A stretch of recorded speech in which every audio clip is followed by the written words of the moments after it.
Hello दोस्तों, welcome to my channel bright Gyan. Set 17 होने वाला है, इससे पहले 16 सेट हो चुका है। अगर आप लोग नहीं देखे तो प्लेलिस्ट बना हुआ है, जा करके आप लोग देख सकते हैं। ये क्वेश्चन जो हम ले रहे हैं आपको हर एग्जाम में देखने को मिलेगा। एसएससी में मिलेगा, रेलवे में मिलेगा, जो सा भी एग्जाम होगा आपको किसी न किसी एग्जाम में किसी न किसी शिफ्ट में ये क्वेश्चन देखने को मिलेगा।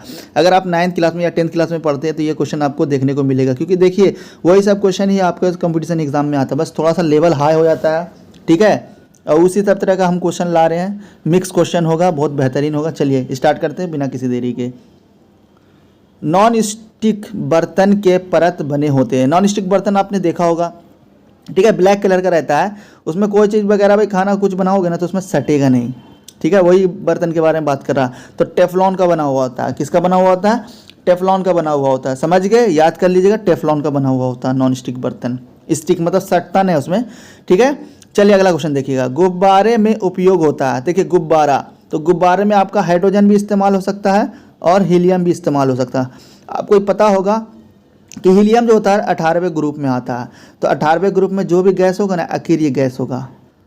अकीरीय गैस का मतलब होगा किसी से क्रिया नहीं करेगा। ठीक है, अब देखिए हाइड्रोजन गैस अब आप भरते हैं तो हाइड्रोजन गैस तो हवा से हल्की होती है, सबसे हल्की होती है, क्योंकि परमाणु संख्या 1 है इसकी, तो सबसे हल्की गैस है। गुब्बारे में भरोगे तो भरा तो चला जाएगा, मगर कुछ समय के बाद ये क्या होगा, हवा के अंदर से रिएक्शन कर करके अंदर में फट जाएगा। पर हीलियम क्या है, किसी से रिएक्शन करेगा नहीं, हवा से भी रिएक्शन, ऑक्सीजन से भी रिएक्शन वो नहीं करेगा, तो वो लंबे समय तक उड़ सकता है। उसके बाद सबसे हल्का है, उसके बाद ये थोड़ा उससे हाइड्रोजन से भारी गैस है। ठीक है, तो हीलियम का गुब्बारा अच्छे दूर तक ऊपर आसमान में उड़ता जाएगा, वो रिएक्शन नहीं करेगा। ठीक है, चलिए समझ गए होंगे। अगला क्वेश्चन देखिएगा। फोटोग्राफी में उपयोग होता है। फोटोग्राफी समझते हो? फोटोग्राफी, फोटो जो बनता है, फोटोग्राफ। ठीक है, कैमरा वगैरह से फोटोग्राफ जो बनता है ना, तो सिल्वर ब्रोमाइड। तो सिल्वर ब्रोमाइड, तो सिल्वर को क्या बोलते हैं? Ag, और ब्रोमाइड का होगा ब्रोमीन। तो सिल्वर ब्रोमाइड का ये आपका साइंटिफिक नेम है AgBr। ठीक है, अब देखिए सिल्वर की परमाणु संख्या कितना? 47, और ब्रोमीन का 35। याद रखिएगा, सिल्वर का 47 और ब्रोमीन का 35, याद करिएगा। ठीक है, चलिए अगला क्वेश्चन देखिएगा। अगर इसका याद करने का कोई ट्रिक बना सकते हैं तो बना लो, या फिर ये ऐसे ही याद कर लो। सिल्वर 47 और आपका ब्रोमीन कितना हो गया? 35। देख लीजिए कितना आसान है, Br का 35। चलिए अगला क्वेश्चन देखिएगा। जल की अस्थायी कठोरता का उपयोग, कठोरता का कारण क्या? मतलब जल की अस्थायी जो कठोरता होती है, अस्थायी कठोरता का मतलब क्या होता है कि आप जैसे मान लो इसको उबाल करके आप इसको कठोरता को दूर कर सकते हो। कठोर जल में क्या होगा, आपको अगर आप साबुन को घोलोगे ना तो साबुन का झाग कम बनेगा कठोर जल में, और सॉफ्ट वाटर रहेगा उसके अंदर साबुन क्या होगा, अच्छे से घुल जाएगा। ठीक है, तो अस्थायी मतलब हो गया उसमें टेम्प्रोरी, आप उबाल करके उसको घुल सकते हो। तो उसमें क्या मौजूद होता है? कैल्शियम और मैग्नीशियम के बाइकार्बोनेट। बाइकार्बोनेट का कैल्शियम का मतलब क्या? जैसे कैल्शियम हो गया, बाइकार्बोनेट HCO3, ये HCO3 है ना, यही है बाइकार्बोनेट। आप मैग्नीशियम में भी लगा सकते हो। ठीक है, बस ये आप लिख दो, हो जाएगा यहाँ से यहाँ तक। समझ गए? चलिए अगला क्वेश्चन देखिएगा। लोहे को जंग से बचाने के लिए चढ़ाई जाती है। देखिए ये जो हम आपका फॉर्मेट रखते हैं ये वीडियो का, इससे क्या होगा, आप जो है ना कम से कम क्वालिटी में भी ये वीडियो देख सकते हैं। 144 आपका MB भी कम खर्चा होगा, इसलिए हम बड़ा बड़ा लिखते हैं, और ऑप्शन रहता है तो छोटा छोटा दिखता। आपका MB भी कम खाएगा और आपका पढ़ाई भी अच्छे खासा हो जाएगा। चलिए देखते हैं, चलिए ये क्वेश्चन को देखते हैं अच्छे से।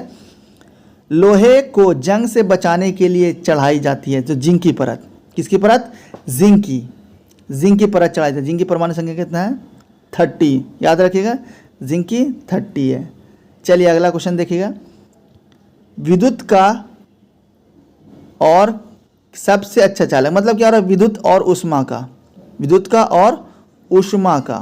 किसका? ऊष्मा का। ऊष्मा मतलब होता है हीट का। समझ गए? यहाँ पे छूट गया है, आपको बता देते हैं। विद्युत का मतलब बिजली का, और ऊष्मा का अच्छा चालक कौन है? तो चांदी है। अभी हम पढ़े थे चांदी की परमाणु संख्या कितना है? 47। आपका बार बार हम बोलेंगे आपको याद हो जाएगा। ठीक है, और चांदी को क्या बोलते हैं?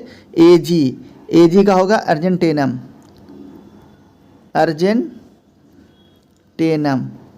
ठीक है, आप समझ जाइए, अर्जेंटेनम। ठीक है, चलिए अगला क्वेश्चन देखिए। ऊष्मा मतलब क्या होता है? हीट। दोनों चीज़ का आपको याद रखना। कृत्रिम वर्षा के लिए प्रयोग में लाया जाता है। कृत्रिम वर्षा किसको बोलते हैं? देखिए, एक होता है वर्षा जो कुदरती वर्षा होती है, जो कुदरत करता है, प्राकृतिक करती है। अब एक होता है जो कराया जाता है। तो सिल्वर आयोडाइड को बारिश में छिड़काव करते हैं, सॉरी बारिश में बोल रहे हैं, बादल में छिड़काव करते हैं, ठीक है। सिल्वर आयोडाइड का, सिल्वर आयोडाइड, सिल्वर का क्या होगा बोला था? चांदी। आयोडाइड का होगा आयोडीन। तो सिल्वर की परमाणु संख्या अभी वहाँ पढ़ाए थे 47, और आयोडीन का कितना हो गया? 53। याद कर लीजिएगा आप, 53 आयोडीन का, किसका? आयोडीन का 53 परमाणु संख्या। चलिए अगला क्वेश्चन देखिएगा। स्टेनलेस स्टील के मिश्र धातु है, मतलब स्टेनलेस स्टील जो मिश्र धातु है किसका? क्रोमियम, लोहा और निकल। आपने देखा होगा क्रोमियम का, देखा होगा आप, जो साइकिल वगैरह का हैंडल वगैरह देखे होंगे ना, तो वो क्रोमियम का परत चढ़ा होता है, कितना चिकना होता है, देखे होंगे साइकिल का हैंडल, ठीक है। फिर लोहा आपको पता है, फेरम कहते हैं उसको। और उसके बाद निकल, आपको पता होगा, निकल नाम याद रखिए। देखिए कैसे याद करिए, क्रोमियम, लोहा, निकल, ये फॉर्मेट में याद रखिएगा। तो आपको लोहा का याद है, लोहा का आपको याद है 26। कैसे याद करोगे? लोहा, देखो लोहा की तरह मजबूत है। तो आप किसी बच्चे को बोलते हो ना, मारते मारते उसको चोट नहीं लगता, आप बोलते हैं ना 26, तो आपको आएगा लोहे की तरह बदन है, उस 26 है, 26 से याद आएगा 26। और लोहा के पहले आ गया क्रोमियम, तो दो आप कम कर दीजिए, 24 और 28 आपको याद हो जाएगा। तो क्रोमियम, लोहा, निकल याद कर लीजिए। स्टेनलेस स्टील का भी याद हो जाएगा, आपको परमाणु संख्या भी याद आ जाएगी। देखिए क्रोमियम 24, लोहा 26 और निकल 28, याद हो गया। स्टेनलेस स्टील आपको पता है, स्टील जो देखा होगा आप। चलिए अगला क्वेश्चन देखिएगा। हड्डी और दांतों में उपस्थित रहता है, तो कैल्शियम फास्फेट, कैल्शियम फास्फेट। तो आपको कैल्शियम फास्फेट का याद होना चाहिए, कैल्शियम Ca छोटी सी 3 लिख दीजिएगा, अब PO4 छोटा ऐसा और 2B छोटा ऐसा, ठीक है। तो कैल्शियम फास्फेट याद रखिएगा, हड्डी और दांतों में उपस्थित होता है, कैल्शियम और फास्फोरस रहता है ना, तो कैल्शियम फास्फोरस से बन जाता है कैल्शियम फास्फेट। चलिए अगला क्वेश्चन देखिएगा। सोल्डर, जिसको बोलते हैं टाका, मिश्र धातु है, सीसा और टिन का, ठीक है। सोल्डर किसको बोलते हैं? देखिएगा, जो आप मिस्त्री के पास जाते हैं ना, देखे होंगे जो मोबाइल वगैरह रिपेयर करता है, तो उसके देखे होंगे इस तरह से रहता है, वो सोल्डिंग आयरन में इसको सटाता है, तो इसी का नाम है सोल्डर। तो इसमें क्या होता है? टीन होता है और सीसा होता है। कैसे याद कीजिएगा? ये देखिए, आप जब उसके करीब रहिएगा ना, तो जब उससे धुआं निकलेगा ना, आपकी आंखों में जलन होगा, तो याद रखिए सीसा के कारण जलन होता है, उसके अंदर सीसा मौजूद है, इसी कारण जलन होता है। आपको ऐसे भी याद रखो कि सीसा आपकी आंख में घुस गया तो क्या होगा? लहर होगा ना, तो वैसे ही सीसा समझिए इससे निकला। दूसरा, आपका ये अगर नहीं होता तो आपको मोबाइल ठीक होता नहीं होता, तो मोबाइल क्या हो गया? इसके वजह से टनाटन हो गया, तो आपको याद हो गया होगा सीसा और टिन, ठीक है। चलिए अगला क्वेश्चन देखिएगा। यूरोप एशिया का मरीज किसे कहते हैं? यूरोप का मरीज और एशिया का मरीज किसे कहते हैं? तो आपको पता होगा, यूरोप का मरीज कहते हैं तुर्की को, किसको? तुर्की को। और एशिया का मरीज कहते हैं चीन को। मरीज समझते हो ना, बीमार, जैसे मतलब उसको ढोया जा रहा है, उसको मतलब वो एकदम बर्बाद हो चुका, बेकार हो चुका, अब वो किसी कर्म का नहीं है, उसको हम बोलते हैं मरीज। मरीज उसी को ना कहते हैं, बीमार पड़ गया। तो यूरोप की जो मरीज होगा ना यूरोप का, उसको हम कहेंगे तुर्की। और तुर्की की राजधानी हो गया अंकारा। अब वहाँ पैसा चलता है लीरा, तुर्की लीरा। कैसे याद कीजिएगा? आपको पता होगा तुर्की के लोग जो होते हैं, तुर्की के लोग होते हैं, देखते होंगे आप तुर्की, ठीक है। तुर्की के लोग, ये ऐसे याद करोगे, तुर्की से याद करोगे ठर्की, तो ठर्की लोग रहते हैं, तो उसके अंकारा, अहंकार में मरते हैं ठर्की लोग।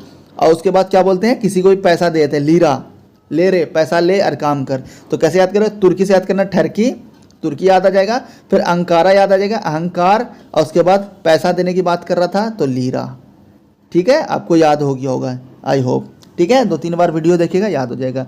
फिर उसके बाद ये वाला देखिए आप, चीन के बारे में बता रहा कि एशिया का मरीज कहेगा तो बोलना चीन, और यूरोप का मरीज कहेगा तो तुर्की।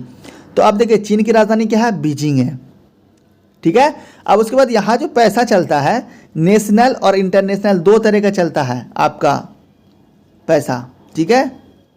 अब देखिए नेशनल में मतलब क्या हुआ? वो जब अंदर में आपको देश में ही पैसा जब इस्तेमाल होगा तो बोलेंगे रेन मिनवी, ठीक है। और उसके बाद विदेश से जो कारोबार होगा उसका नाम है युआन, ठीक है। रेन मिनवी और युआन, दो वहाँ चलता है, ठीक है। समझ गए? करेंसी के बारे में बात कर रहा। तो रेन मिनविन हो गया आपका नेशनल, और हो गया इंटरनेशनल, मतलब विदेश से काम करेगा तो युआन का जरूरत पड़ेगा उसको। चलिए अगला क्वेश्चन देखिएगा। नालंदा विश्वविद्यालय किसने बनवाया? तो नालंदा विश्वविद्यालय किसने बनाया? कुमार गुप्ता फर्स्ट ने बनाया। कैसे याद कीजिएगा, नालंदा, आपको पता है नालंदा कहाँ में है, बिहार में है, एक जिला नालंदा वहीं पड़ता है आपका, नालंदा बिहार के अंदर है। तो याद रखें नालंदा से याद रखें ननंद, ननंद क्या है, कुमारी है, शादी नहीं हुई इसकी, कुमारी। इस तरह से याद करने का बस तरीका हुआ, हम ऐसे ही याद करवाते हैं तो बच्चे लोग को याद रहता है। तो नालंदा से याद आएगा ननद, और कुमार गुप्त कुमार है ना, कुमारी याद आ जाएगा आपको। तो नालंद कुमारी, क्योंकि देखिए नालंदा तक्षशिला आप पढ़ाएंगे ना कन्फ्यूज हो जाओगे, एग्जाम में आएगा तो ऑप्शन में आप कन्फ्यूज हो कि ऑप्शन ए सही है कि ऑप्शन बी सही है। आपको ननद याद आएगा तो आप कुमारी बता देना, ठीक है। चलिए अगला क्वेश्चन देखिएगा, निःशुल्क अनिवार्य शिक्षा किस वर्ष से किस वर्ष तक के बच्चों को दिया जाता है। मतलब क्या है कि पढ़ाने का जो मतलब पढ़ाना है बच्चे लोग को तो फ्री में पढ़ाने का अलॉटमेंट किया गया है, ठीक है। कितना, 6 से 14 साल। आपको पता है कि 14 साल में मैट्रिक का एग्ज़ाम हो जाता है, माना जाता है ऐसा। हालांकि 14 साल से भी ज़्यादा का बच्चा रहता है, 15 साल 16 साल का भी, 20 साल का भी हो सकता है जो लेट में पढ़ाई स्टार्ट किया हो, ठीक है। तो आपको बस याद रखना है कि 6 से 14 साल के बच्चे को निःशुल्क शिक्षा, पैसा नहीं लेना, फ्री करेंगे शिक्षा, ठीक है, फ्री। आप देखेंगे उसके बाद ये बोला एक्ट, तो एक्ट मतलब कानून कब लागू हुआ, 26 अगस्त 2009, और अनुच्छेद कितना है, 21 का ए। कैसे याद करोगे, अब देखिए 6 से 14 साल का बच्चा पढ़ेगा फ्री, अब उसके बाद क्या होगा 9 पे चलेगा। कैसे चलेगा, 9 पे, नहीं फ्री पढ़ रहा 9 पे जाएंगे, या फिर ऐसे बोलोगे कि 9 जाएगा, 9 पढ़े नहीं जाएगा, फ्री में लोग नहीं पढ़ता 9, तो 9 से याद आएगा 2009, और अनुच्छेद 21 से 21 ए। तो जब वो 20-21 साल का हो जाएगा तब फिर उसको एहसास होगा कि फ्री में पढ़ रहा थे, उसमें पढ़ लेते तभी काम होता। तो आपको याद हो गया होगा, देखिए 6 से 14 साल याद होगा फ्री में पढ़ना, 2009 याद रखना, 9 पे 9 पढ़ रहा नहीं पढ़ेगा वो, और 21 साल की उम्र में उसको अकल आएगा, ठीक है। 21 का ए अनुच्छेद के तहत ये चीज़ नियम लागू हुआ था, ठीक है। चलिए अगला क्वेश्चन देखिएगा, प्रथम बार कब विधानसभा इलेक्शन में नोटा बटन, तो आपने देखा होगा नोटा बटन का ऑप्शन होता है ना कि भाई किसी को वोट नहीं देंगे, हमको कोई भी सरकार पसंद नहीं है, कोई भी हमको वार्ड काउंसिलर, कोई भी हमको एमएलए वगैरह कोई भी हमको नहीं पसंद है। तो 2013 में कैसे हमको याद करेंगे, जैसे हम नोटा बटन, अब इलेक्शन हो रहा तो आपको कोई बोला ना वोट दो, तो बोला 13 का टीका लिया, 13 से याद आएगा 13, हम किसी को नहीं देंगे वोट, ऐसे बोलोगे 13 का टीका लिया, हम किसी को वोट नहीं देंगे हम। तो इस तरह से आपको याद आएगा वोट नहीं देने का नोटा, ठीक है, नोटा ऑप्शन होता है। अब देखेंगे तो याद होगा आपको 13 टीका लिया था 13, ठीक है। भारत का सबसे लंबा राजमार्ग कौन सा है, राजमार्ग समझते हैं, सड़क की बात कर रहा, तो नेशनल हाईवे 44, आराम से याद कर लीजिए 44।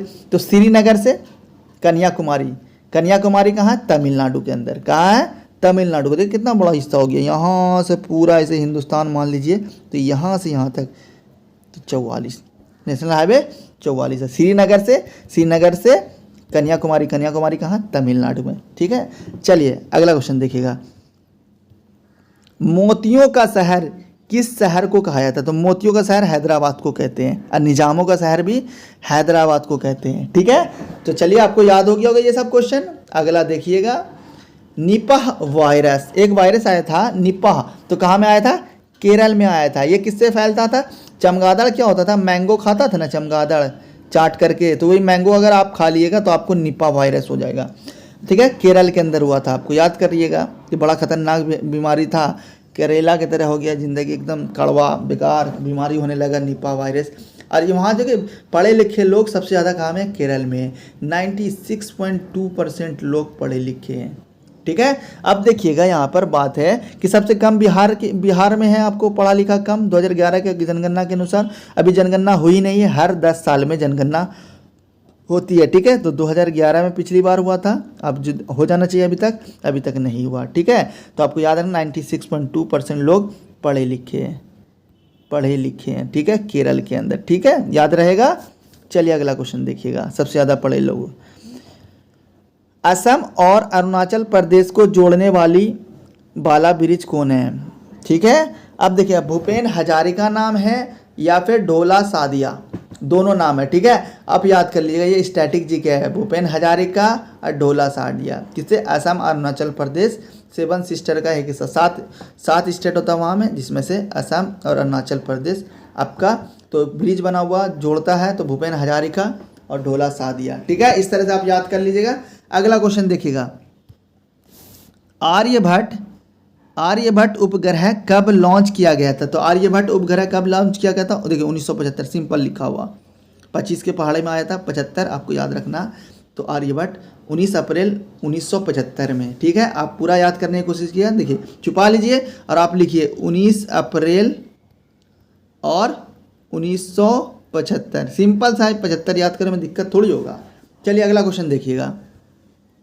LED, आपको पता होगा LED होता है ना, LED बल्ब होता है।